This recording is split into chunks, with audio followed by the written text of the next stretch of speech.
Welcome to Communication 660 and Misconceptions about Communication. My name is Danielle Bain and I'm the instructor for this class. Let's get started with a brief video that demonstrates the epitome of miscommunication in today's small world, at least as that world is seen by Hollywood. Please be advised there are a couple of curse words in this clip as Chris Tucker meets Jackie Chan at the beginning of their work as two cops in Rush Hour.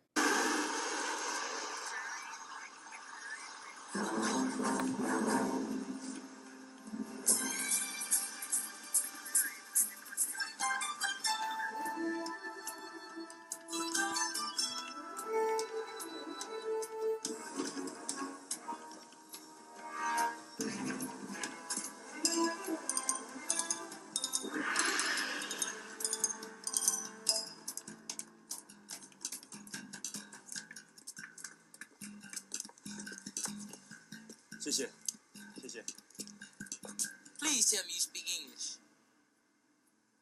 I'm Detective Carter. Do you speak any English? Do you understand the words that are coming out of my mouth?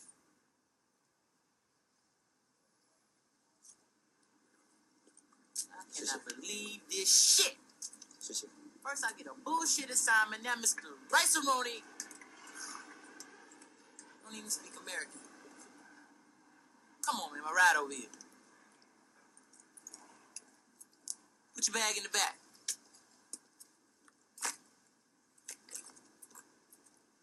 Put your bag in the back. No. You put your own shit in the back. I'm not a sky cap. I'm FBI, you understand?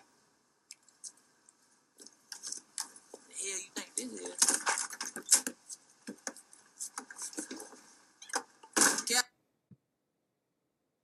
Hopefully not as bad as Chris Tucker's, but really our mental models and daily interactions are skewed by what we believe about communication.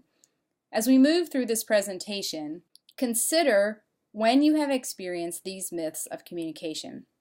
Also, I want to mention before we go any further that much of what we learn in this presentation comes from a textbook called Organizational Communication for Survival by Virginia Richmond, the late James McCroskey, and Larry Powell. All right, let's get started with the myths. This first myth is that communication is a verbal process. We can see from gestures in the video that communication happened without a meaningful verbal exchange. Two things to consider. First, how we say something is just as important as what we say. We can be reminded of this when a text or email gets misunderstood. Second, next time you are in a conversation where you can drift a little, notice how many cues you're taking in using your sense of sight. We'll spend more time on that later in the course. For now, just remember that communication is verbal and nonverbal. Another myth is that communication can break down. This is classified as miscommunication because communication is ongoing even if words are not exchanged. I mean, when was the last time you got the cold shoulder?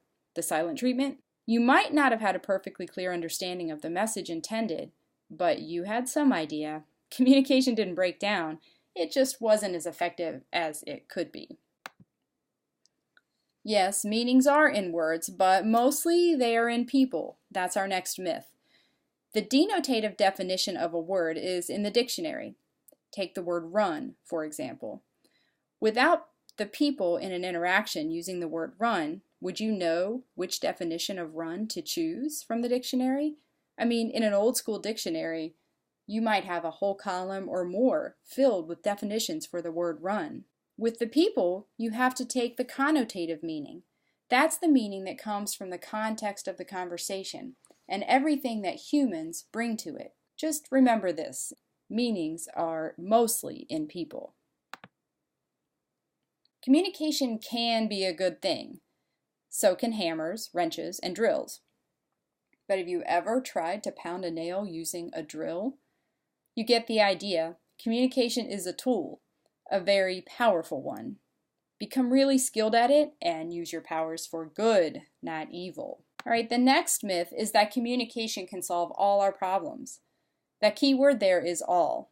Communication can facilitate progress toward a number of solutions, even completely solve problems sometimes. But just like any other tool, it can cause more harm too. If you've been communicating about something with another person and progress is not being made, it's time to look for an alternative solution. Sometimes things can be talked out, sometimes communication just makes them worse. Use your tools wisely.